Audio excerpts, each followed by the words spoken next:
Call this meeting to order. Please stand for the Pledge of Allegiance. I pledge allegiance to the flag of the United States of America and to the republic for which it stands, one nation, under God, indivisible, with liberty and justice for all. Please remain standing for a moment of silent prayer for our servicemen and women throughout the world and for all of those who have passed away in our community.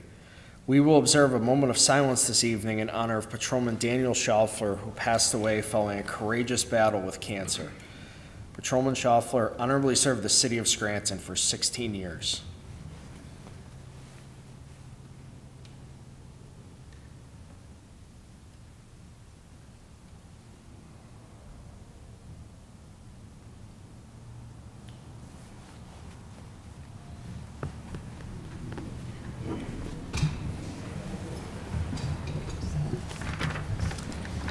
Roll call, please.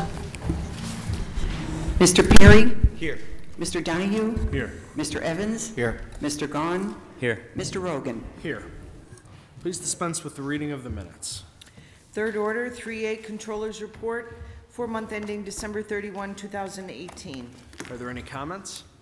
If not, received and filed. 3B Minutes of the Scranton Firefighters Pension Commission meeting held December 19, 2018. Are there any comments? Yes, just one that we discussed in the caucus. I did ask for a copy of the correspondence that was sent to Mr. Bolzoni from Mr. Durkin, and I'm reading from the minutes here, in reference to the 2018-2019 MMO is $1 million less than anticipated. Then it goes on with other language, so we just have questions about what that letter states and some of the other things in the minutes here. Thank you.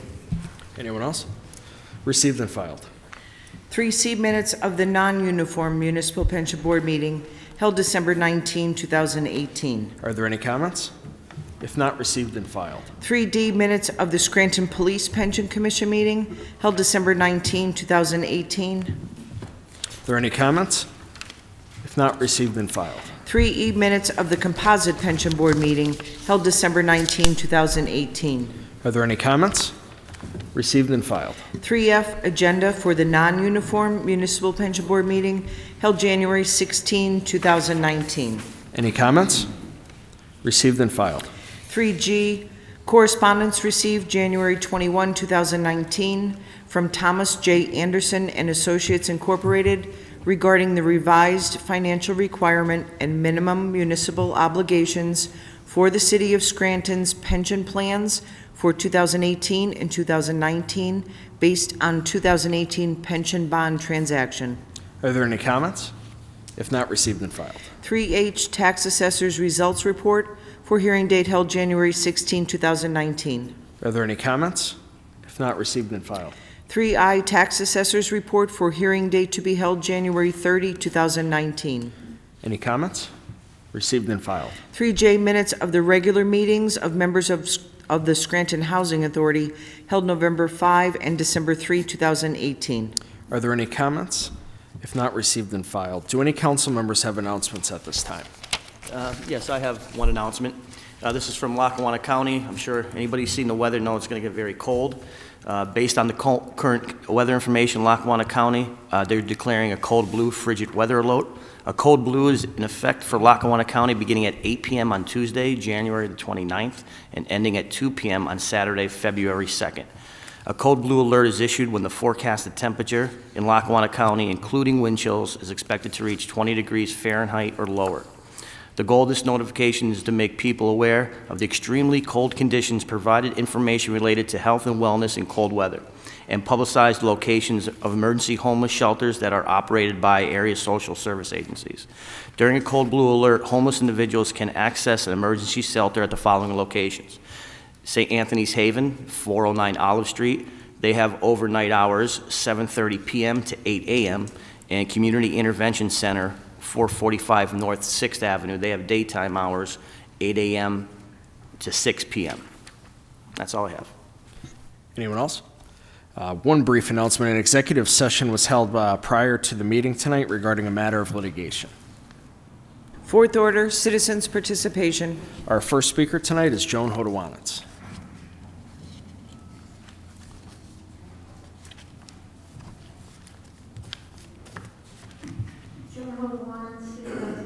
taxpayer. Well, the first thing on my list is the Arcadis study. I saw the article in the paper about the options are due, and the report is expected soon. I'd like a definition of what soon is, and when we're going to have that document posted to the city's website for the public to review. I know that there was mention of a public hearing, but that won't help unless we have time to see the document and to study it ourselves. One thing I found extremely disturbing was Mr. Bolzoni's comment, quote, "This is a preliminary assessment which is going to provide us with direction." Well, after 2 years, it should be the definitive study on stormwater, not very preliminary. Remember, this study is 15 months late. So if during motions you could explain when the public is going to have access to this study, I'd like to know. Also, this morning I checked the city's website. The 2019 operating budget had not been posted. That's kind of sad. That's why I have no hope to see the stormwater study posted anytime this year. I'd also like to see the current capital budget posted. I found an article from January 31st, 2017. Scranton plans to acquire former Army Reserve Center for Emergency Services Facility. That's the Sorrenti Center. Quote, "At that meeting, council voted 4-1 to introduce ordinances authorizing the city to accept a $250,000 state gaming grant to defray costs of renovations and to enter into a 1 to 2 year license to continue using the building while applying to the federal government for ownership." What is the status of our application for ownership now that 2 years have come and gone, and how much money have we invested into that building? Next, I understand that the FBI raid has taken place and an investigation is ongoing, and we're not going to get specific answers from either the mayor or the FBI. But I would like someone from the council to talk to PEL, specifically Jerry Cross. And what I, as a taxpayer, want to know is the fact of this FBI raid and the ongoing investigation going to delay or exit from Act 47 recovery? Because I can't believe that PEL could say with a straight face it has no impact. I'd like to know what PEL's official position is on the fact that the raid took place and there's an investigation ongoing. Next, the storm we had last week. It was pretty bad, but what really bothered me was Mr. Evans, you've talked about walkability downtown. For several days after that storm, there wasn't much walkability on the sidewalks and curbs and streets. And I'm not faulting DPW. I'm faulting many of the business owners who made no effort to even attempt to clear the areas in front of their businesses. And I would like to know if there are any ordinances which held them accountable and for which they could be fined. And because I took a fall on Tuesday, okay? One of the places where I went in and complained was right in front of Matt Cartwright's office. And his staff told me, well, we asked the building owner to clear the sidewalk, and he hasn't come down yet, and that was Tuesday. So in fifth motion, fifth order, if you would talk about that. Congratulations to Linda Abeley on a wonderful 29-year career. She is a stellar lady. And the other thing is, I hope everybody goes to the Library Express on Friday night, 5:30 to 7 p.m. There's something that the whole area should be proud of. If you read Sunday's paper, page D10, Scranton woman tells family history of slavery, freedom through book and play. This is referring to Sandra Burgett Miller, whose great-great-grandfather, I believe, in 1840 escaped as a slave and made it to Waverly, Pennsylvania, where the people there accepted him and protected him, and that's how his family got to this neck of our woods. So this is something we should all be very proud of. Everybody should get this book. Everybody should go to the book signing. A week later at the Cultural Center, they will stage the play based on this book. And if you are a true blue American, you will be there. And if you're not there, it says a lot about you. Thank you. Thank you. Gerard Hetman.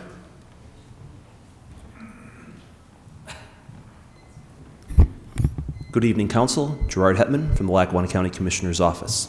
First, on behalf of the Lackawanna County Commissioners, our condolences to the Scranton Police Department and everyone in city government on the passing of Officer Schauffer. When I read his obituary, I had not met him in person ever, but as I read his life story and his obituary, I was reminded of a great life of service lived to the city and to our community. I think a lot of us grow up at some point wanting to be a police officer or a firefighter or an EMT, and that man's life story exemplified everything that all of us, I think, have ever wanted to be at a young age, and that we all should strive to be today in our own way. So our condolences on his passing. First, we'd like to talk about a new program that's coming out here. It's called the Healthy Moms Initiative. This is really exciting. It's still developing, so stick with us. There's going to be a lot of good developments with this in the near future. It's a collaborative effort between the Lackawanna-Susquehanna Office of Drug and Alcohol Programs, the Lackawanna County Office of Youth and Family Services, and multiple community partners. The program provides a community-wide recovery effort for mothers-to-be struggling with opioid use disorder. It provides support for mothers and their children before, during, and after the birth of their child. It's a developing and, again, expanding program. You can learn more about it. The best way is to visit the program's website at www.healthymoms.org. It's a really neat, easy-to-use, well-laid-out website with a lot of different details. This is the second community-based partnership that we've seen led by a county agency or department that addresses an urgent community need. The first one would be the Parents for a Second Time initiative rolled out by the county's Area Agency on Aging. So we're thrilled to share these details because we're happy to see, again, a county department, agency, or office take the lead in addressing a need in our community, working with groups, businesses, agencies out there to try to make this a better place to live. So stay tuned for more. We're going to do a lot of good with this project, with both of them, and hopefully more of them in the future. Second, we're happy to see some additional prescription drug take-back boxes rolled out via the Lackawanna-Susquehanna Office of Drug and Alcohol Programs. We've had them out for a while, a couple years now, many of them in police departments and law enforcement agencies, but we're starting to see them now roll out into retail pharmacies. And we're happy with that because a lot of folks are very well served by the law enforcement locations, and we've got some new ones of those also. But when people are able to go to their pharmacy and use the take-back box there, it becomes a one-stop shop type of operation. So the new boxes are available at Andrew Brown's Drugstore in South Scranton, the CVS Pharmacy on Music Street, the Petros Pharmacy in Dunmore, the Clark Summit Police Department, and Pennsylvania State Police Troop R headquarters in Dunmore. We have a full list on our flyer, and again, all the existing locations are still active. Again, we're happy to see those retail sites available. The first one on the retail side actually rolled out in Pike County just about a year ago, maybe a little bit more. So we're glad to see it come into this area. Makes it easier, more efficient for folks to utilize. Third, the U.S. Small Business Administration's deadline for disaster loans for physical damage applications from last August's rainstorms and flooding is coming up on Monday, February 11th. That covers a period of flooding and heavy rains from August 10th through the 15th of 2018. And we have a full release here for Council's use if you want more details. Anyone can get more information by calling 1-800-659-2955 or email disastercustomerservice@sba.gov. Fourth, the county's 2019 Winter Golf Clinic is now open for registration, the first of our many parks and recreation programs rolling out, with hopefully some new ones coming later this year. The program provides adult and youth sessions starting in late February, running through late March. All sessions are weekday evenings at the Goodwill Industries of Northeast PA Gym, 925 Prospect Avenue in Scranton. For a full schedule of programs or to register, visit www.lackawannacounty.org or call 570-963-6764. Also, thanks to Councilman Perry for mentioning the Code Blue program. We appreciate you sharing that information. The one thing I would add is that our website has a Code Blue section on it that has a wealth of information relating to personal wellness and also how to keep your pets and your personal property, vehicles, and home heating pipes safe and working well in the extreme cold weather. So please visit our website. It's a blue button right on the right side, and we've got lots of details there, very useful information on preparedness for extreme cold weather. And lastly, Penn State Extension has a number of programs coming up that we'll leave information for. Too many to mention now, but we have the Strengthening Families Program, Wellness Program for Senior Citizens, the Growing Stronger Senior Wellness, Strengthening Families is for at-risk youth in the middle school years. Growing Stronger is the program for older adults dealing with health and wellness, and the 4-H Sewing Club that they start up at this time of the year. So we'll leave all those flyers with your office, and they're also all listed on the county website. And that's all we have. Thank you always. Thank you. Lee Morgan.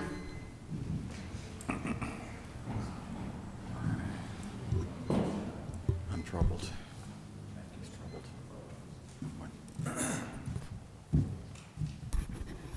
Good evening, Council. Lee Morgan. You know, 7A, I just, for the life of me, can't see any reason to even play with the administrative code, because ethics in government is the silliest thing I've ever heard in my life. I mean, there's no ethics in government, and that's why we're in the shape we're in Scranton. And when we talk about silly things here, that's one of them. The other thing is, I attended the Auditor General's meeting at the former Scranton Central recently, and it would be a great pep rally, but there was no substance to it. It was all just political grandstanding and utter silliness. It was just such a disservice to all the people in the city who came there to listen to the Auditor General speak. I have to say that I was extremely disappointed that we just got another dose of politics and no reality. You know, we have to look at our state representatives and our state senators who didn't step in and do the things that had to be done here by changing laws and protecting the tax base and the citizens, and especially the right of children to receive a quality education, which hasn't happened, and it's just criminal. You know, I mean, we live in a city where the FBI comes and talks to the mayor, and there's just so many rumors here in regards to that. You know, we could really use some facts to know exactly what's taking place. You know, my opinion is that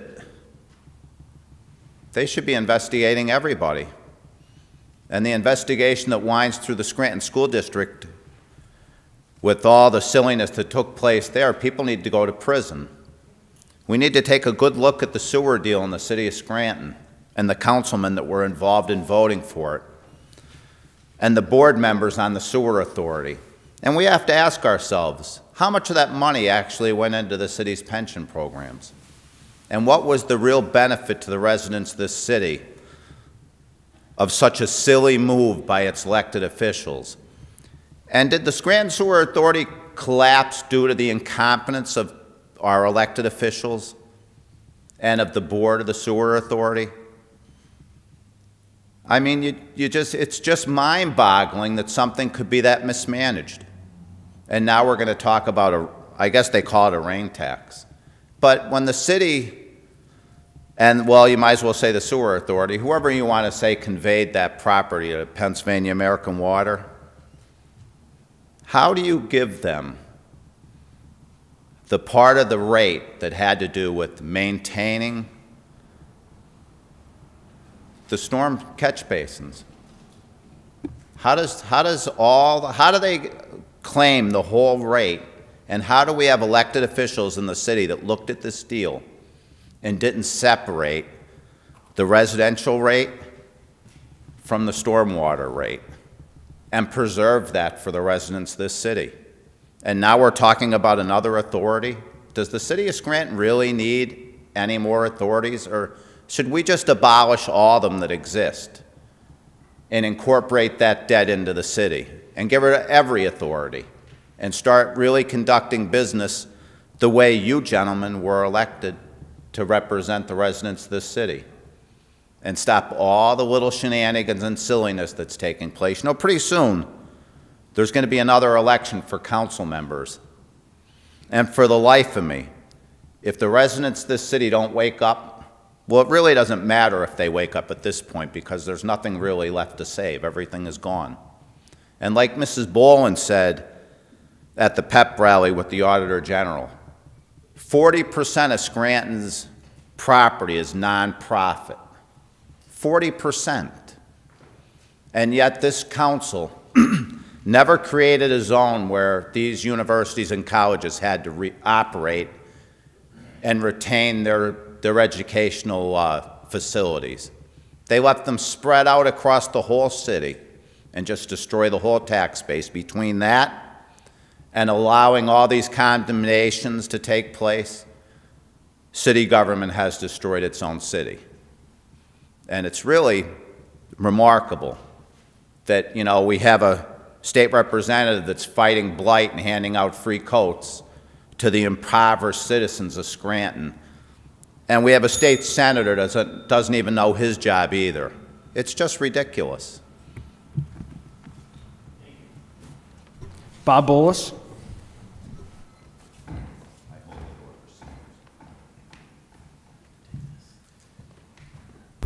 Evening, Council. Bob Bolus, Scranton.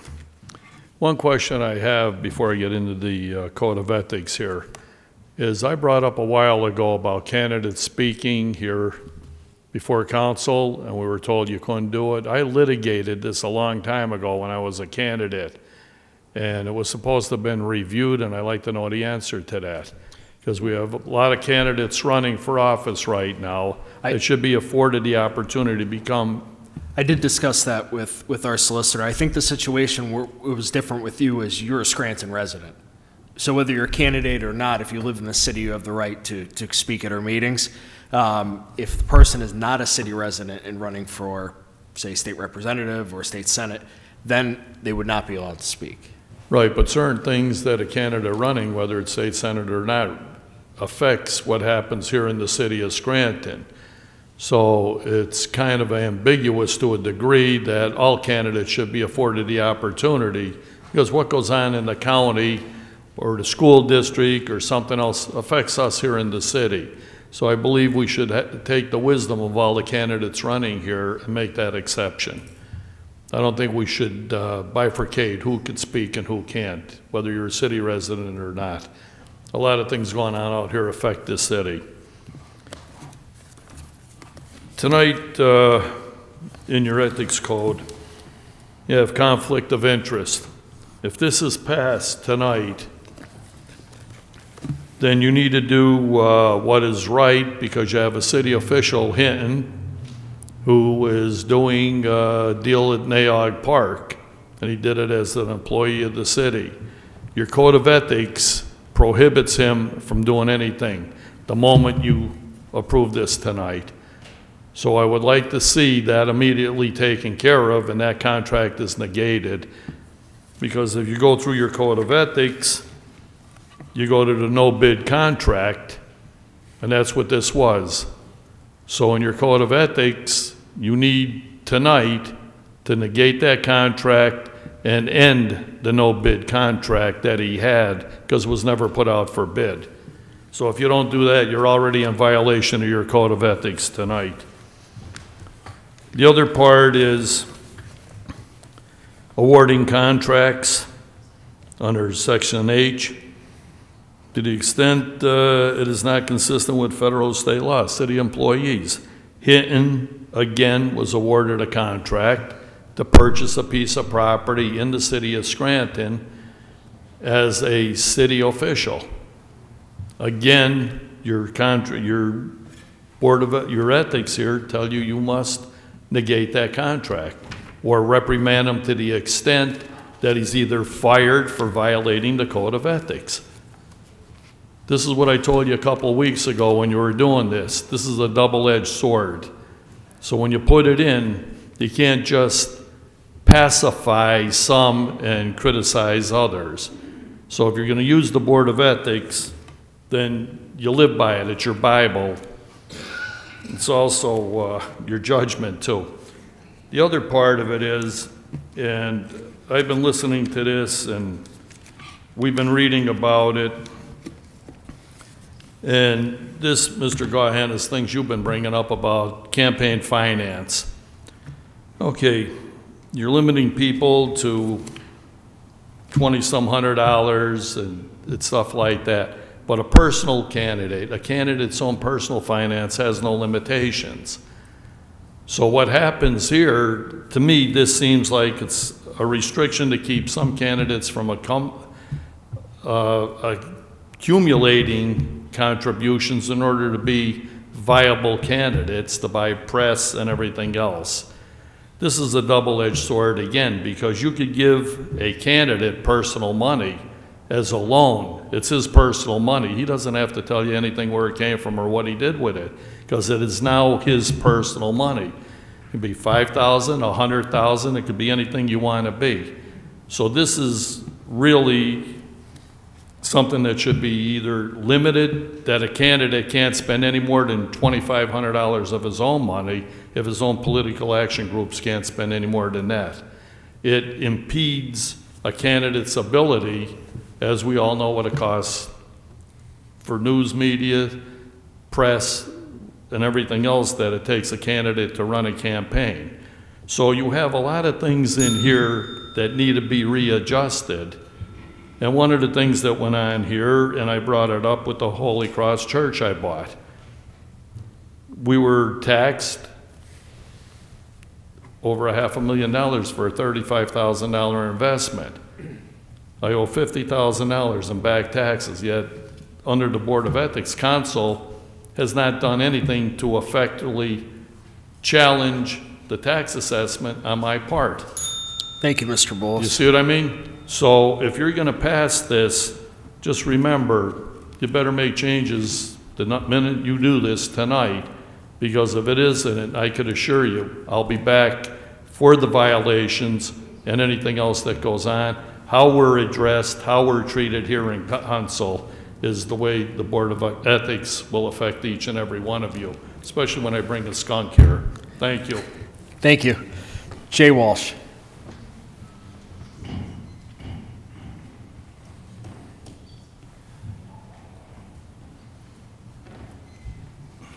I hope you enjoyed the last handout at your office, the Operation Mongoose one. Interesting 2 weeks. A salesman's job is to uncover, and I do my bit to uncover things. Now, the word is that the mayor was found with 240 to 300. Mr. Walsh, we're not going to talk about rumors during the council meeting. Well, this is not rumors, okay? It is rumor. Anything that's not been You reported. have to give a vote of no confidence towards this mayor, okay? And if you don't, and don't interrupt me again, okay? I said to the city solicitor, Janice, I don't know what her last name is, she should step up to the plate and take over the mayorship and convince him to step down. And you should ask the FBI to step forward and give the information. Now, I understand there's an investigation and there's deals being made, okay? So you should put a letter into the FBI, and you guys really should get that information under the right to know, because you're the council.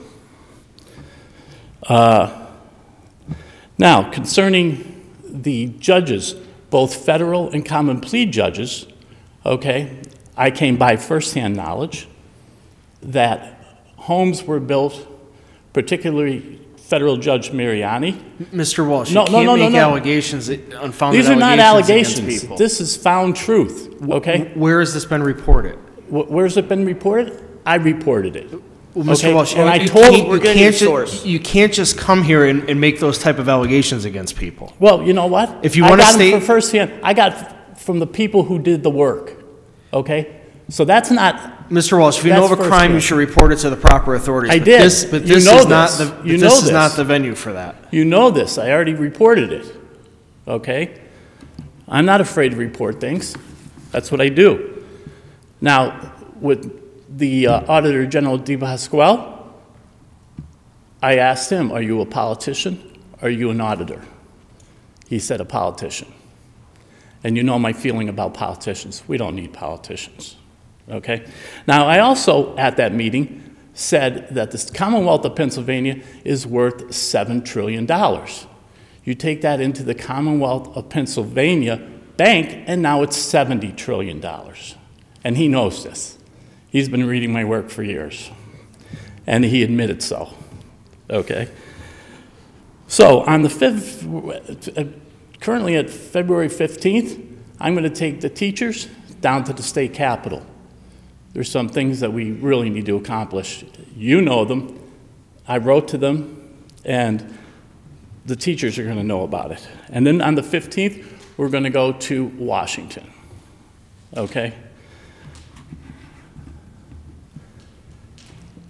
Now, I put a request into the Department of Justice to ask, under the right to know, how much the Scranton Diocese is worth, okay? Because they're now going to enter a phase of giving people money for what transpired in their lives, okay?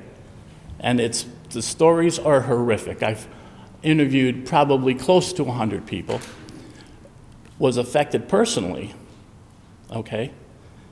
So that's another good step in the right direction.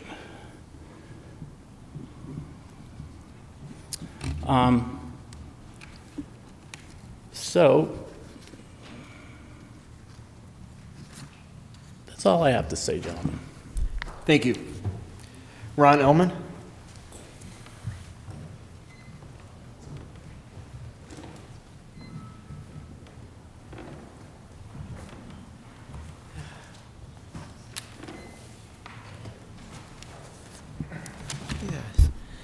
Good evening, Council.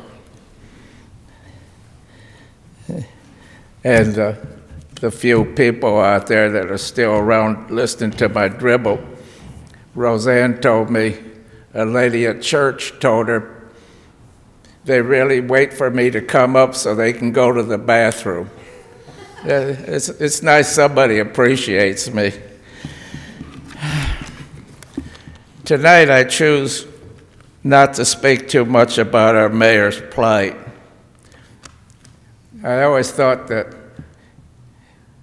he'd be a good mayor, maybe an exceptional mayor if he chose a good administration, but he didn't. In my opinion, regardless of these things, too many of you people are judging him and criticizing him before all the facts. And the fact is, this man is innocent till he's proven otherwise in a court of law. I know that many of those in Congress think it's just the opposite, but it's not. Some of the remarks and things said about all this are just speculation. It's a senseless prattle.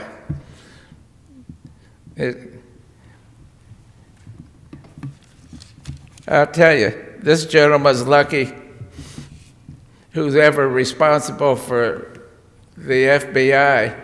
They didn't send 17 carloads of goons over there to hog tie him when they arrested him.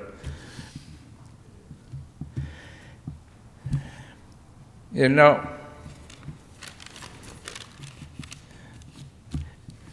I've dealt with the FBI adversely in the past years ago. They're no longer an investigative arm. I think they've turned into an enemy of the citizenry.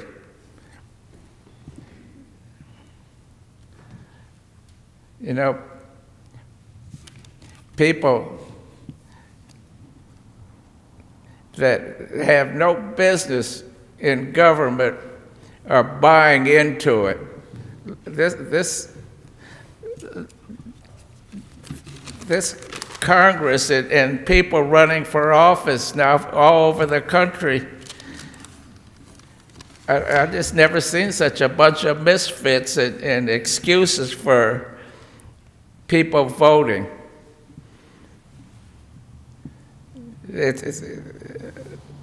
You can't vote for someone because they're pretty or drive a sports car or something, but that's what people have been using for excuses.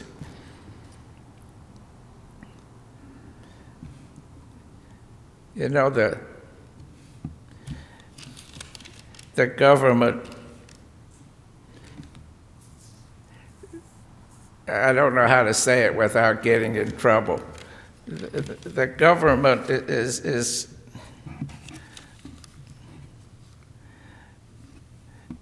allowing people, like right here in town, our government hasn't done nothing. Pat, you and Wayne as realtors should understand there's over 100 LLCs, realtors and developers that haven't paid any taxes on their property in years. How many times have I complained about this Jefferson? You wait and see what happens with the annex. They were supposed to brag about it being on the tax rolls. Then the next thing, give them 10 years free taxes on it. Then we have to worry that Mr. Foley will have a lapse of memory about sending them the tax sheets like he did the mall. The people of the city,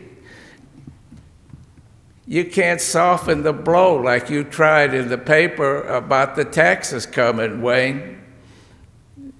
It's heartbreaking. What do you think we'll have, like 100 new houses foreclosed and abandoned? It's coming. I talked to some people, you know, they told me what I said last week wasn't right. It was right. When I showed you those foreclosures, there's going to be a lot more like it. And some of those people that were watching know it. Thank you, Mr. Ellman. Faye Frannis?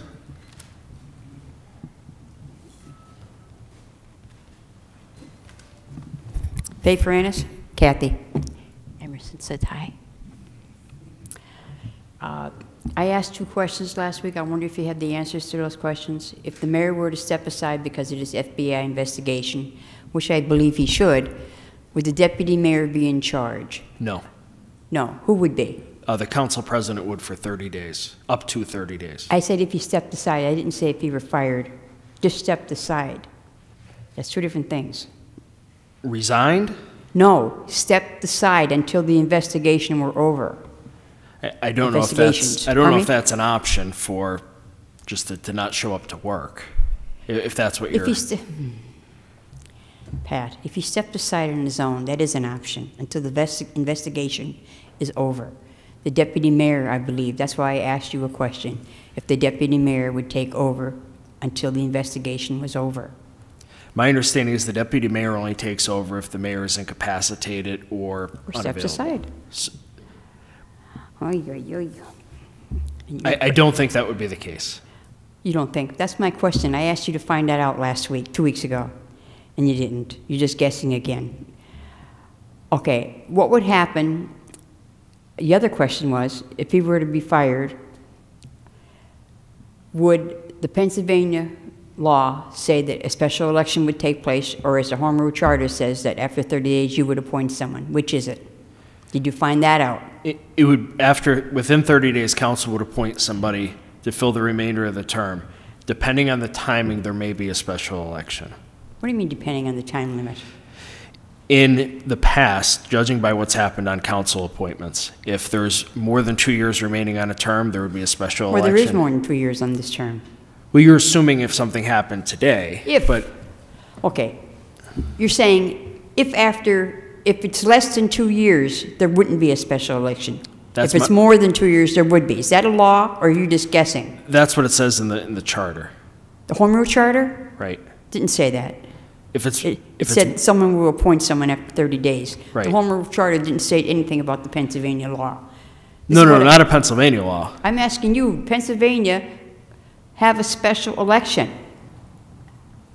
I don't know the state law. I'm going by what's in the city code. Oh, my gosh. This is the questions I asked you to answer in 2 weeks. I gave you 2 weeks to find out. Would the Home Rule Charter apply, or would the Pennsylvania law saying possibly there would be a special election? Just like when Sika Vulich died. Okay, they're having a special election. Apparently you didn't do your job. It's a different scenario. With the state, it's strictly a special election. But you didn't check into it. I did check into it. Somebody would be appointed. Okay. I could tell you that with certainty. Somebody would be appointed. Within By council. Within 30 days by council. Unless he were there for less than 2 years. No, even then, somebody would be appointed by council. Okay, I'm going to have to check into this myself because you apparently don't know what you're talking about. I just gave you the answer. Could I see that in writing then next time I come? It's on the city's website. If you look up vacancies, it's on the city's website in the Home Rule Charter. I saw that, but I saw nothing about the state law. All right, let me get back to this. Monday nights. How many meetings have you missed last year because of having council meetings on Monday night? I want to know, will you pass a resolution or something that says if the meeting falls on a Monday night, and it always does, and there's a holiday, you would have it on the Tuesday, Wednesday, Thursday, or Friday night. You would schedule another meeting that week. Because I definitely think you did this on purpose, so you wouldn't have as many meetings as you have to. And you're getting paid for these meetings. Do you realize how many Mondays you had off all year? Tons. And you did it deliberately. So I want to know, if you're being honest, if you want to be transparent, and you want these meetings, and you're getting paid by us, would you have these meetings on another night during that week if the meetings are canceled on a Monday due to a holiday, as they have been all year long? Just as we did last year, if there's a need for a special meeting, we'll have a special meeting. Not a special meeting, a If regular there's- council meeting. Is this considered a special meeting tonight? No. This is a regular council meeting. Right. So you're getting paid for a regular council meeting. So why wouldn't you want to have another council meeting one night of that week? It doesn't have to be a special council meeting. A council meeting is important. People come with their questions and they want answers. If you're not here, they can't do that. Like, I had to wait 2 weeks because you didn't want to have a meeting one other night that week. So what's the big deal? Why does it have to be a special council meeting? Why can't you have a regular council meeting one other night that week? Mr. Gahn, how do you feel about that? I've said in the past that I would prefer to have the meetings rescheduled. Mr. Evans, how do you feel about that? Well, we've had work sessions in the past. I actually prefer, when we have a meeting that we miss, to have a work session in its place, because I think they're more productive. Not a work session, a meeting in public like we Well, are right here. I think we lack work sessions. I think we should have more of them, and that's my objective. That's not my question. I said, would you want another meeting during that week? Just like tonight. If it's necessary, I would absolutely support that. If it's not necessary, I would rather have a work session. Is this meeting necessary tonight? Sometimes it is, sometimes well, they're all necessary, of course. Well, then you should have a meeting on another night if the meeting is not held on a Monday. Thank you. Mr. Donahue, I hope you answered that question during motion to Mr. Perry, please. Is there anyone else who would like to address council?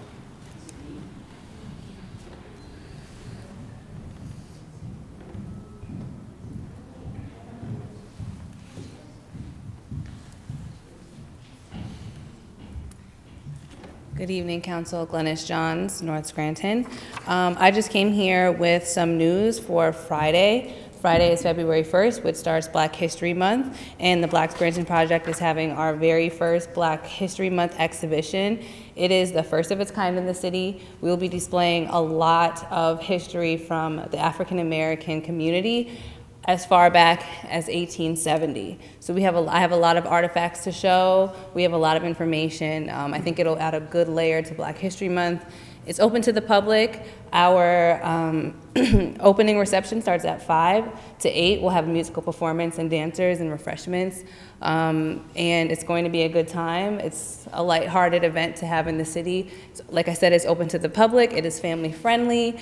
And yeah, I think we really need to start celebrating local histories. A lot of other ethnicities are out here that deserve attention and celebration, and I am excited to add this layer to the community. So again, it is this Friday starting at 5 p.m. at the Marketplace at Steamtown, the second floor. We will have our doors open for the entire month. We have other events happening throughout the month. We will have a book club every Sunday where we're reading Becoming. So if you have the book or want to read it with us, you can come to the Marketplace at 1 p.m.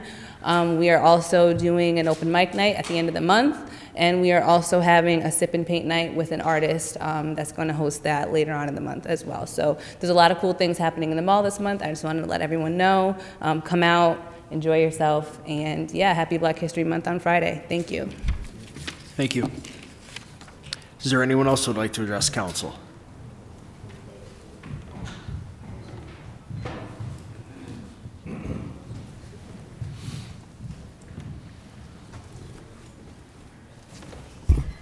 Good evening, Council.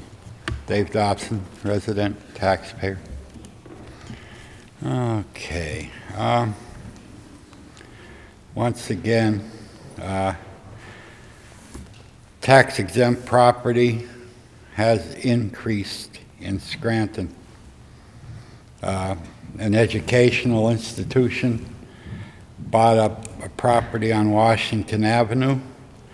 Whether it was commercial is unclear. I think it was. And the parking lot on Wyoming Avenue has been purchased by the county for parking space for the county workers. Now, it was mentioned that we're up to 40%. That may be a stretch too far, but not too far. And it is time that we go after the state of Pennsylvania, and I don't care who gets mad about it. Mr. McGovern, if you want to put your Tax 511 lawsuit to good use, why don't you switch over and get a definition of how much tax-exempt property a city should bear singularly. I'm tired of nasty letters sent into the editor of the Scranton Times. I read them almost every day, and people stating that we don't know how to manage ourselves. Well, maybe the problem is they know how to manage us with no response from us. It's time to bring the Acadia study to its completion, not drag it along for another couple of years. It's really time to finalize it, and we need to get working on those situations. And I'm not looking forward to paying more money on top of more money, but apparently we have to do it. And I'll compliment you on the ethics. It's a fair idea. And if you're looking for a scapegoat, you could cite Citizens United decision by the Supreme Court or Extreme Court maybe, as, you know, it's just this unlimited money, and everybody has to scramble for political contributions and to fight off, get their cause heard, and then on top of it, you could be running afoul with the law. That's the only rumor I heard. Hopefully, Mr. Courtright will be exonerated, and I don't think he's too bad of a guy. We all could have done different things and done better. I'm turning 65 in the spring, so you know I probably have about 500,000 things I could have done better in my life. But we really have to get on these tax exempts. One property after another is going to tax exempt, and it's not right that we're supporting all of these institutions with no help from the state, and I don't know if we can even refuse them by state constitution. So if we ever want to get out of distress status, or we ever want to get anywhere financially, we have to address it. It's not a choice anymore. When I was at Bob McGough's council right before they convened, before the Evans council or adjourned, they passed a number of KOZs and extensions, and so I went down to the meeting at the school board, and there was a man there, Chris Phillips. He was on the school board, and he attributed Scranton University's taxes, if it was a commercial entity, would have been $28 million between 1992 and 2009, I think it was. So maybe we got 175,000 a year, but that's not even 10% of $2 million a year. So hopefully we'll put our thinking caps on. Have a good night. Thank you. Is there anyone else?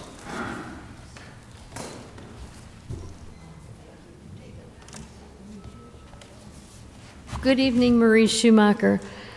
First on 7A, I am still opposed to limiting what I'm allowed to spend. I consider that a form of free speech. A group is different, but I believe you are impinging on my rights by doing that. Two, on section, I brought this up last week, section 3 in the AA section under gifts is still unclear to me. Please provide during motions an example of how private gain of a social is of a social personal benefit. I just can't come up with any situation, and I would appreciate hearing from one. And then section 3Q14 is, I believe, unexecutable. How many individuals will actually aggregate such gifts, and who could reasonably know when the total was exceeded? It doesn't even require them to give a statement so you would know if they'd exceeded. So to me, an unexecutable requirement is in and of itself unethical. I know it was lifted largely from Reading, but I just don't think that's right. On 7B, I have two concerns. To me, this is taking away from our taxpayers' fire protection.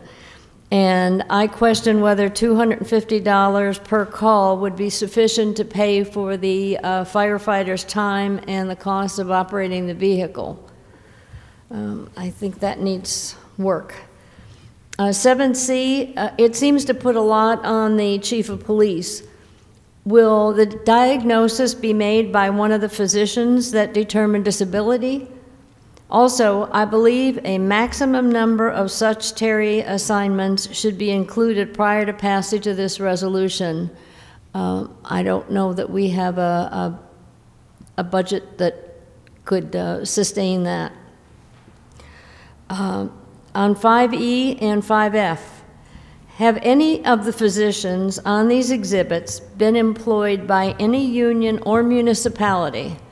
And if so, do we have the statistics on the determinations made by those physicians? As to the mayor, after much thought, I believe the mayor needs to make public the information being sought by the search warrants of his home and of his office, and allow us to reach the same conclusion, hopefully, as his personal lawyer. According to the Times Tribune, that conclusion is that it's all about campaign finance. I would like to make that determination myself, and that is a document that that the mayor should be willing to provide with us, or I do believe he should probably step aside if he's not willing to do that. Do we have any dates yet for the chief of police visits on the homeless and the and drugs? It was actually scheduled. Mr. Perry. It was actually scheduled for today, but we had to reschedule due to a funeral. And what, that will be held like at what, 5:30? It was scheduled for 5:15 in our caucus. Oh, I think we need to hear it out here. I mean, how would I know at 5:15? I'm still working. Why isn't it here so everybody can know what it is? I mean, here we are, homeless. You've got the cold coming up. I think everybody would like to know that. And I think you conduct way too much business back there. Same with Scranton tomorrow. You tell us, oh, everything's wonderful with all that money we gave them. Show me. Where are the minutes from their meetings? How much is left of the money that we have given to them, and what have they done with the money they have spent, other than hire a deputy to run the program? I just and buy some flower pots. I don't see it. I'm sorry. I think they should get those minutes in here, the same as every other person has been requested to do. Another thing, on the Home Rule Charter, have you discussed the Home Rule Charter in caucus and the need to review it and update it? Well, I've asked our solicitor to review the requirements from City Council as far as that's concerned before I bring it to my colleagues, but we will definitely talk about that.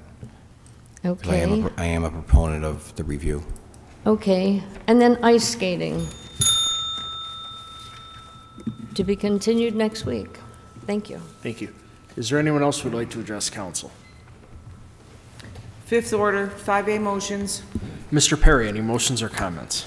Yeah, just a couple. As far as the meetings on Monday, to tell you the truth, meetings are my favorite part of the week. This is the longest I get to sit down at one stretch of time ever, so I have no problem with meetings. I'll actually fall on the sword a little bit. One of the reasons why we moved meetings to Monday was for my work schedule. As you know, at the time I was working in West Hazelton, meetings were on Thursdays, and it was difficult for me to get here, and they asked me my day off. My day off, one day off a week is Monday.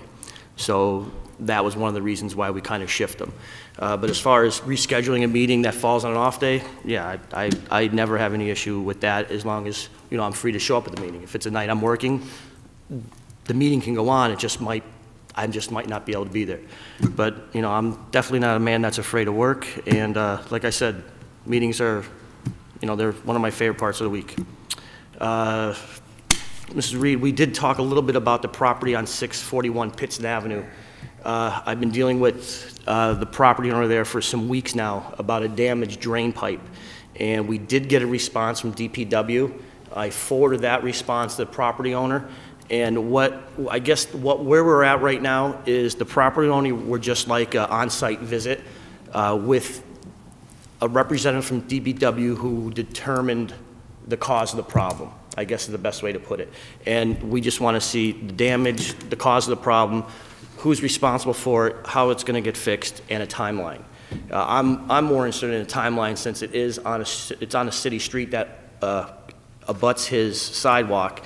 And what's happening now when we're having the cold and warm weather go back and forth, the drainage bleeds out into the street, runs onto Pittston Avenue, and then freezes. And we have that extra, definitely unneeded layer of ice on the bottom of that hill crest there, and it's going to definitely be an issue sooner rather than later. So if we could forward a copy of that to the DPW for request of a representative, and then if we could also send that same letter to the property owner on Pittston Avenue at the address of 2641 Pittston. And that way they're both in the loop, and we can definitely get them together. I have no problem being the liaison for them and getting these guys together to fix this issue. But it just can't be one of those issues that goes on. I want to get this taken care of. And that's really the only two things I have for you today, Mr. Rogan. Thank you. Mr. Donahue, any motions or comments?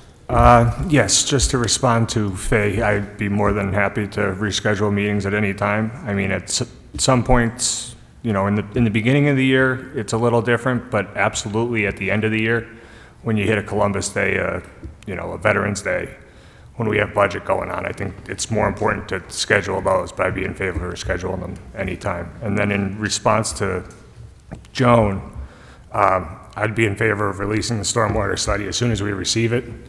And in terms of your question for Pell, I also had the same concerns. I meant to bring those up today, but our meeting with Pell was canceled today.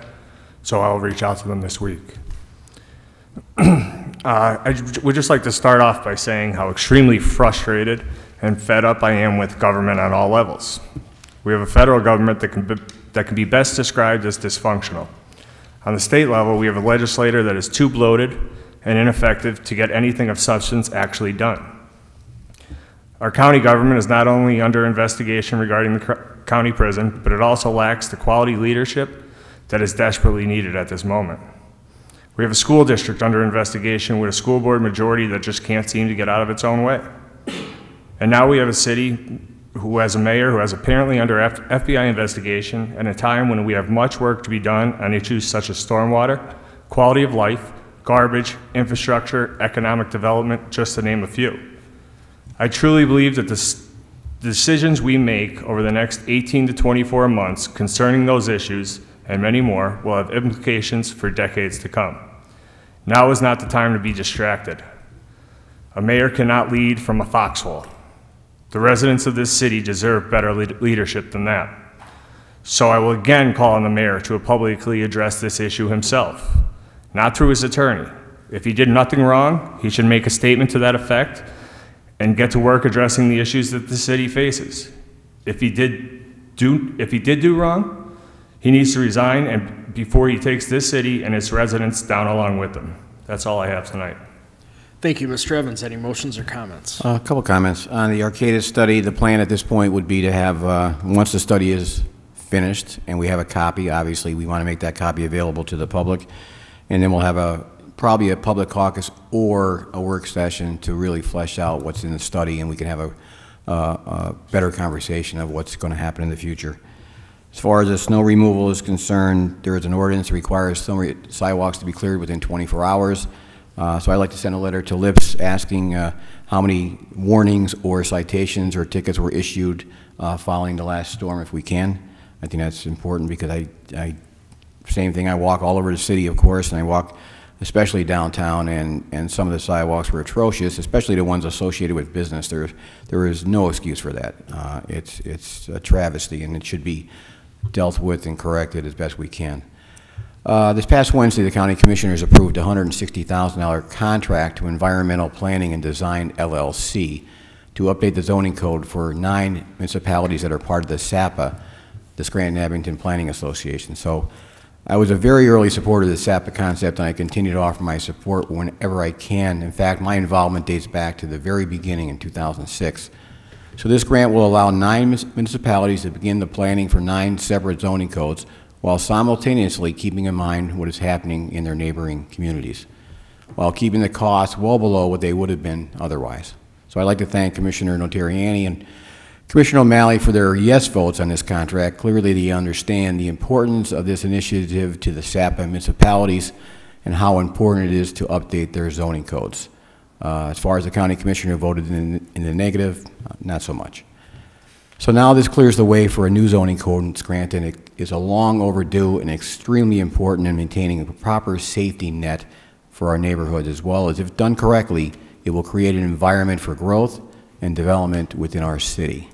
And we expect that to happen soon. The consultant is now hired, the money has been appropriated, and we expect that to happen within the next few months, that process getting started. So I'm looking forward to it.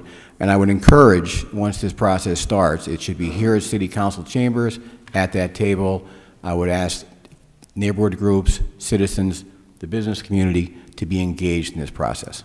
And that's all I have for now. Thank you. Mr. Gahn, any motions or comments? Yes. The first thing I'd like to say is how sorry I was to hear about the passing of a police officer in the city. 16-year veteran, Dan Schaffler. I didn't know police officer Schaffler, but everything that I've read about him online and I've heard about him over the last few days, he was a terrific police officer and a terrific family man. So my thoughts and my prayers go out to him and his family at this difficult time. In the caucus, I brought up a few things that I'd like an update on. Number one, I'd ask that we send a letter to the mayor and to the superintendent on a shared services update. The way that we left it in the last 2 months, we met with the mayor and the superintendent, and the ball was really in their court in both administrations on whether or not to proceed with the number of initiatives that we gave them and the report that we presented to them. So I'd like an update on where we are there. Also, I asked again for an update on the, and I think Mrs. Hodawanitz asked as well, for an update on the Serenity Center, how much money we've spent there, and also whether or not the city intends at this point to build a pole barn for the police department. It did mention that in the budget narrative, and I'm confused as to why, because as we had discussed in caucus, I was under the assumption, I think my colleagues were as well, that when this council voted to acquire that piece of property up in the hill section, it was under the guise that we were going to do that in lieu of having to build a pole barn for extra storage. So if something has changed, I think we should be updated on that. Also, Mrs. Reed, I received a complaint about West Mountain Road, dangerous conditions up there, so I'll give you more details after the meeting. I have an email from a gentleman. Also, East Mountain Road apparently is a mess after the storm still and after some flooding. We also received an issue about the Neil Armstrong School issues in the morning and after school with parking, and so we did forward that to Chief Graziano. As it relates to Scranton tomorrow, Mrs. Schumacher had brought that up. I do believe that Mrs. Collins was supposed to come in to give us an update on the progress from Scranton tomorrow, and I think, yeah, we did have to reschedule her, so we should see that within the next few weeks. Just to echo what Mr. Donahue had said about the mayor, you know, first of all, let me say this again. I don't think it's right for anyone in this city to speculate on anything. I don't think it's fair to the mayor. I don't think it's fair to anybody. And I do think that we have to let the investigation run its course, and the facts eventually will come out. And as frustrating as it is to my colleagues and probably all of you in the city, the FBI is going to do their investigation, and we will eventually know the facts. And you know, that's what I think I've prided myself on so far in 5 years on council, is making a determination once you've seen all the facts. Again, I only think that that is fair to the mayor, to his family. If the mayor didn't do anything wrong, great. If he did do something wrong, then it will be dealt with in the appropriate fashion. I do think, though, that we need to hear from the mayor, not just through his attorney, but from him. Because I don't think, as Mr. Donahue alluded to, I don't think we can sit up here and pretend that this whole thing isn't affecting the operation of the city. We can't just sit up here for I don't know how long this is going to go on for, but we can't just pretend that it's not affecting business. Somebody brought up Pell, whether it affects the credit rating. So I do think if the mayor didn't do anything wrong, then he should address the public and he should address council and just be upfront about the whole situation. So, and that's all I have this week. Thank you. Thank you. Just a couple items. Last week, a resident spoke regarding a handicap sign in East Mountain. I just want to thank Chief Graziano for sending a very lengthy reply. If we could please forward that to the resident that came. There's pictures included as well, and very important to hear both sides of the story. You know, we could tell by the pictures provided here why this handicap sign was denied. So I want to thank Chief Graziano for his lengthy explanation of that situation, and we'll forward that reply along to the resident as well. Sticking to signage issues, I was contacted by a new business that's moving into the city regarding a 15-minute parking spot for in front of their business. I will send that address along to our city clerk, but they asked a question, and I don't think anyone has ever given an answer on this, where some of the signs in front of businesses will say 15-minute bank parking only, or 15-minute parking for this business. They wanted to know what the requirements were to have a business-specific 15-minute parking sign or just a general 15-minute parking sign. And I think that's something, especially that we see a lot of growth in particularly smaller businesses in our downtown. It's a request that we're going to hear more and more over the coming months. And finally, just one quick comment, not something I typically bring up at council meetings, but I've been on council for 9 years, and part of being a council member, whether you like it or not, is dealing with the media. And I just wanted to give a thank you out to Eric Dable, who's moving on from WYOU. He's covered city council, I think, since I was first elected. I've done a number of interviews with him, and he's always been nothing but fair.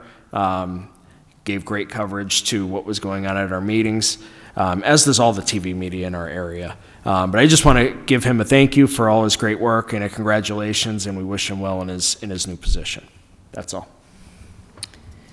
5B for introduction and ordinance establishing a no parking zone along the southerly side of Lackawanna and Jefferson Avenue from segment 0010 offset 0300 Kressler Court intersection, extending north to a driveway at segment 0010 offset 0630.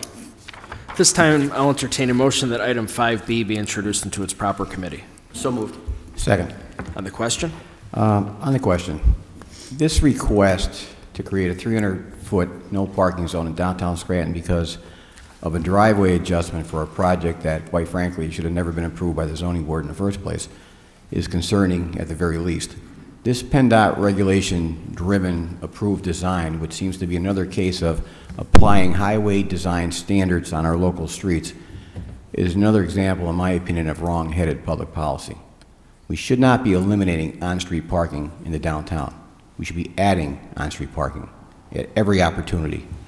Time and again, additional on-street parking has proven to make our streets more walkable, increase commerce, and are simply safer. So I'll vote to move this forward tonight, but I'm requesting that we send a letter to the engineering firm responsible for this design and PennDOT to come before City Council prior to the final vote to explain the rationale of this proposal prior to adoption. And while they are here, maybe they could be prepared to discuss real solutions for the intersection of Pittston Avenue and Orchard Street, a request made by Councilman Donahue that has gone unanswered to date. It's time that we don't continually rubber stamp these type of ordinances and we look at different types of designs and have a different kind of dialogue with PennDOT on a going forward basis. I understand it's a state highway, but it's also a city street, and it's also our downtown. Some of these rules are absolutely ludicrous.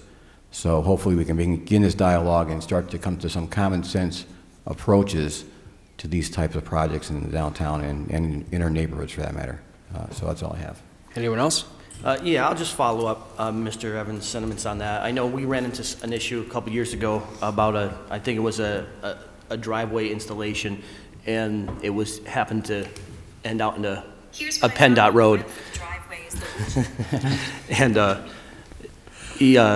it's unfortunately it's one of those PennDOT rules that it's a blanket rule. It doesn't matter where it is or who owns it. If a driveway extends into a state street, it's a 300 feet buffer, no parking zone. And I really think, like to Mr. Evans' point, it needs to be looked at on a site-by-site basis. I know the reasoning we got last time was for liability reasons. If they had to make an adjustment to it and they moved it into 100 feet or 200 feet and someone got hit pulling out of that driveway and it was obstructed by parked cars, the state was not going to be liable for putting a variance to that 300-foot no parking zone. So, but I do think it should be on a case-by-case study because it is downtown and there is parking that we're going to lose for, which if you don't have the parking, you don't have the people. If you don't have the people, you don't have the revenue. So I agree wholeheartedly with your statement, Mr. Evans. Thank you. Anyone else? All those in favor signify by saying aye. Aye. Aye. Opposed? The ayes have it and so moved. 5C for introduction and ordinance approving and accepting the submission of the City of Scranton's Office of Economic and Community Development's 5-year revolving loan fund plan as required by the U.S. Department of Commerce Economic Development Administration. This time I'll entertain a motion that item 5C be introduced into its proper committee. So moved. Second. On the question? All those in favor signify by saying aye. Aye. Opposed? The ayes have it and so moved. 5D for introduction and ordinance authorizing the mayor and other appropriate city officials to disperse $6,000 from the UDAG repayment account into which Urban Development Action Grants repayments are deposited. This will cover the City of Scranton's share of costs for the United Neighborhood Centers of Northeastern Pennsylvania to administer the continuum of care for Lackawanna County during the period July 1, 2018 through June 30, 2019.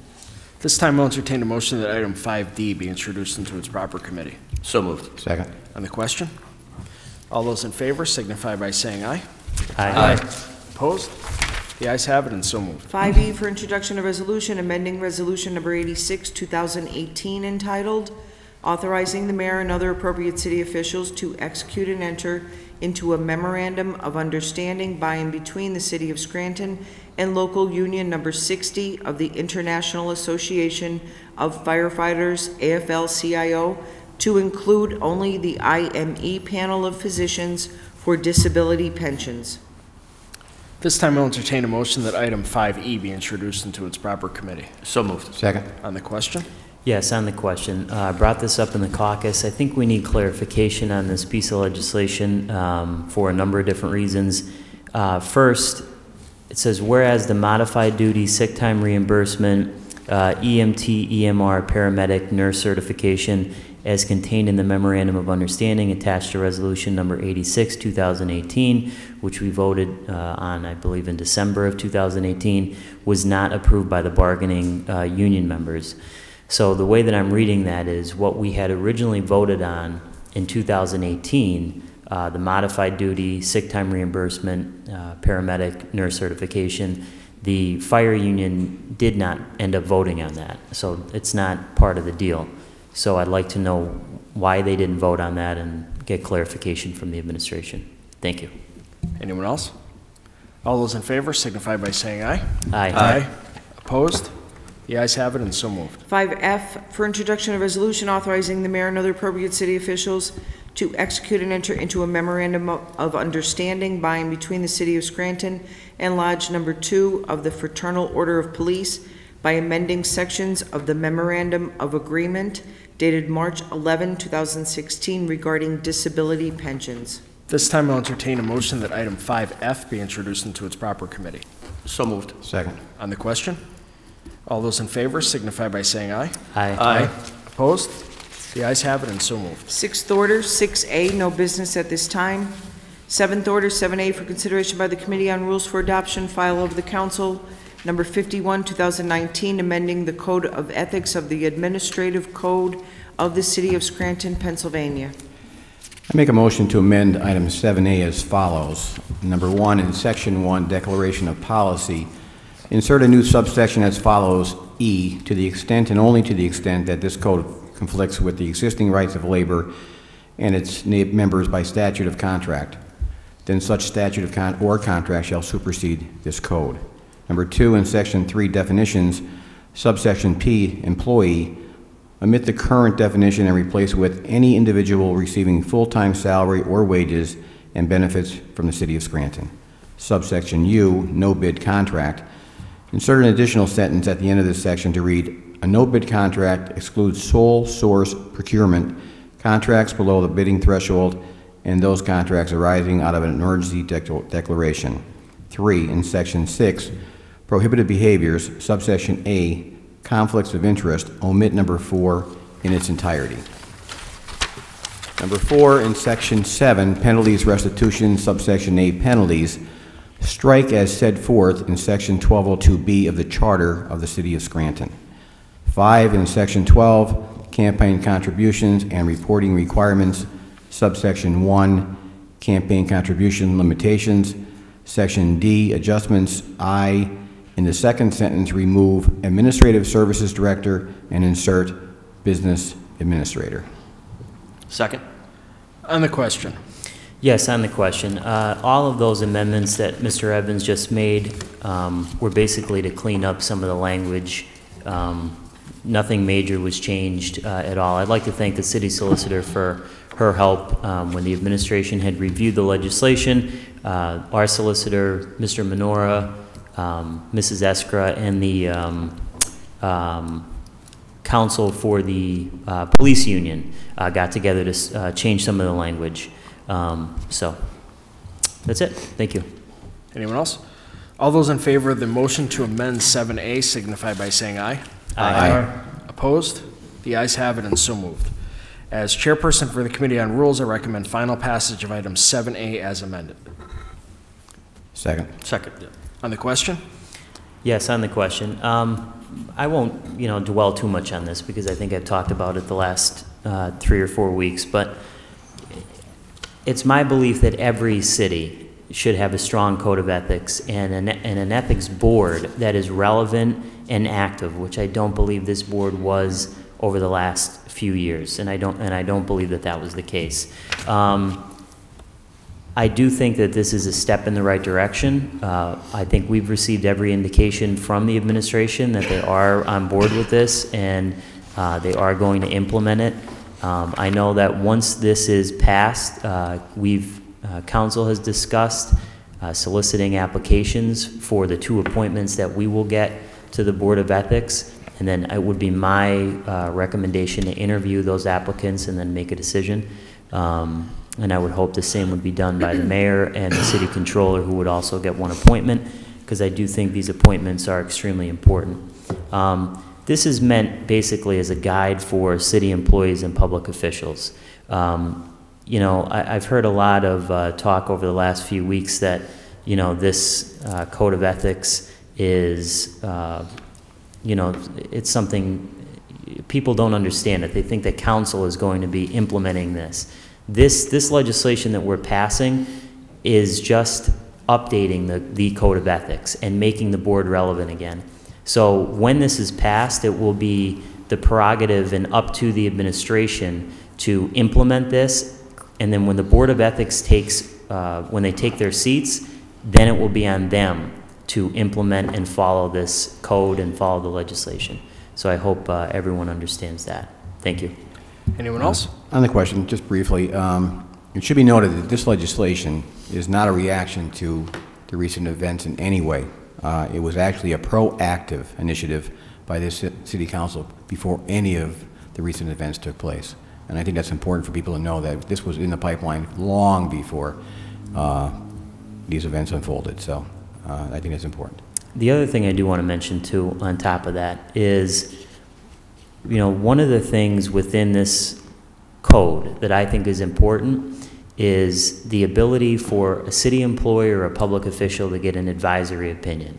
So if someone thinks that there may be the appearance of impropriety, they have the ability to go to the Board of Ethics and get an opinion from the board. And if they get an opinion that's favorable, they can move forward. If it's not favorable, they can't. And that's what I would recommend. If you think just the appearance of impropriety, take the extra step, use this board, and get an advisory opinion. And that's one of the main reasons that we needed to update this, update the language and make sure that the board is relevant. As I mentioned 2 or 3 weeks ago, I had asked the administration why the appointments had expired, and I don't know the last time that the board had met. This new code makes it mandatory that they meet at least once a year to reorganize, vote on a chairperson and a vice chairperson. So is it perfect? Probably not, but I think it's a good start. Thank you. Yeah, and on the question, I just want to, I mean, obviously I'm wholeheartedly for this. It's a great code. It's a much needed update. I've been personally, I'm sure some of you guys are getting this too. I've been getting a lot of people interested in the board and the process for getting on the board. I know we even had a speaker here a couple weeks ago interested in it. And I believe, I don't think I'm speaking out of school, but the council gets 2 picks for this board. And we'll be going through a full application process with interviews. And that will be how we select our 2. We don't have anything definitive yet, but I think that's what we've been talking about, and that's fair to say that that'll be the process of how this council will choose our 2 board appointees. Anyone else? Roll call, please. Mr. Perry? Yes. Mr. Donahue? Yes. Mr. Evans? Yes. Mr. Gahn? Yes. Mr. Rogan? Yes, I hereby declare item 7A legally and lawfully adopted. 7B for consideration by the Committee on Public Safety for adoption. Resolution number 92, 2019, authorizing the fire chief of the City of Scranton Fire Department to execute and enter into a fire and rescue service agreement between the Pennsylvania Turnpike Commission and the Scranton Fire Department to execute a contract for fire and rescue services. What is the recommendation of the chairperson for the Committee on Public Safety? As chairperson for the Committee on Public Safety, I recommend final passage of item 7B. Second. On the question? Yes, just briefly on the question. I don't think I brought this up while we were in, while this was legislation was in 5th order, but just to give a little explanation on this, this comes from obviously a contract between us and the Turnpike Commission, and I'll just read 2 quick paragraphs here that kind of sum up what this is about. The Commission desires for us to provide fire protection and rescue services for customers using the Pennsylvania Turnpike system and their commissioner buildings and other property from milepost A124.3 to milepost A120.6 southbound, from milepost A124.5 to A130.6 northbound, and that is again on 476. There is going to be I believe it's $250 per occurrence, and then there's also going to be a $1,000 yearly fee paid to the city. And this contract will be re-upped every year as needed. Anyone else? Roll call, please. Mr. Perry? Yes. Mr. Donahue? Yes. Mr. Evans? Yes. Mr. Gahn? Yes. Mr. Rogan? Yes, I hereby declare item 7B legally and lawfully adopted. 7C for consideration by the Committee on Rules for Adoption, Resolution Number 93, 2019, authorizing the mayor and other appropriate city officials to execute and enter into a memorandum of understanding by and between the City of Scranton and Lodge Number 2 of the Fraternal Order of Police, whereby the police chief, in his discretion, may offer Terry assignments to officers who have been diagnosed or suffer from a terminal health condition. As chairperson for the Committee on Rules, I recommend final passage of item 7C. Second. On the question? Yes, on the question. I think Mrs. Schumacher had a question about this. I just want to read from the MOU really quick. It says, police officers sometimes encounter terminal health conditions, including but not limited to cancer, that impact their ability to perform all the tasks of their job. And although these police officers are not totally incapacitated, they are nevertheless compelled to exhaust sick leave because of the lack of suitable duties for them to perform. And this additional stress creates an undue hardship for police officers who are already dealing with significant health issues. So the way that I'm reading this is they will create like a modified duty position for a police officer who may have a terminal illness. And quite frankly, I think this is a good thing. We should be trying to do everything we can. You know, if any city employee gets a terminal illness, we should be trying to help them. And I think, you know, the police department is trying to do this with this piece of legislation. So I'm in favor of it. Thank you. Just to add to that, not only is it the right thing to do for a police officer that may have a health condition, but also it makes more sense for the city. Instead of a officer being on a disability pension, they'll be working and doing a light duty capacity. So it does work out for both parties as well. And I do want to add too, the term terminal health condition is defined in the legislation as a generally active and progressive illness for which there is no cure and the prognosis is fatal. Further, an irreversible illness that without life-sustaining procedures will result in death in the near future, or a state of permanent unconsciousness from which the recovery is unlikely. And they give some examples: advanced cancer, types of head injuries, multiple organ failure syndrome. Thank you. Anyone else? Roll call, please. Mr. Perry? Yes. Mr. Donahue? Yes. Mr. Evans? Yes. Mr. Gahn? Yes. Mr. Rogan? Yes, I hereby declare item 7C legally and lawfully adopted. 7D for consideration by the Committee on Rules for Adoption, Resolution Number 94, 2019, authorizing the mayor and other appropriate city officials to execute and enter into a contract with Commonwealth Energy Group, LLC, for the City of Scranton Consulting Services for energy saving performance from October 1, 2018 through September 30, 2021. As chairperson for the Committee on Rules, I recommend final passage of item 7D. Second. On the question? Roll call, please. Mr. Perry? Yes. Mr. Donahue? Yes. Mr. Evans? Yes. Mr. Gahn? Yes. Mr. Rogan? Yes, I hereby declare item 7D legally and lawfully adopted. If there's no further business, I'll entertain a motion to adjourn. Motion to adjourn. Meeting adjourned.